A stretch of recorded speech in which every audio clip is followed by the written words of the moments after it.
স্বল্প বাজেটের সেরা একটি ল্যাপটপ Lenovo ThinkPad T470S।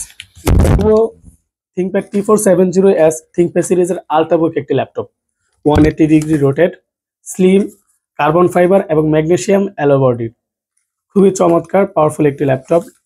ল্যাপটপটিতে রয়েছে Intel Core i5 6th generation processor, 8GB DDR4 এর র্যাম রয়েছে, 256GB NVMe SSD রয়েছে, ব্যাকলাইট কিবোর্ড, জয়স্টিক সহ 14 ইঞ্চি FHD ডিসপ্লে দিয়ে ল্যাপটপটি আমাদের কাছে পেয়ে যাবেন। ল্যাপটপটার condition front side fresh condition রয়েছে, ব্যাক সাইড ফ্রেশ কন্ডিশন রয়েছে। Core i5 Lenovo ThinkPad T470S ThinkPad সিরিজের আল্ট্রাবুক একটি laptop. Core i5 6th generation processor, 8GB DDR4 এর RAM, 256GB NVMe SSD, backlight keyboard, joystick সহ 14 ইঞ্চি FHD ডিসপ্লে দিয়ে আমাদের কাছে পেয়ে যাবেন অনলি 19,500 টাকায়। অনলি 19,500 টাকায় ল্যাপটপটি আমাদের কাছে পেয়ে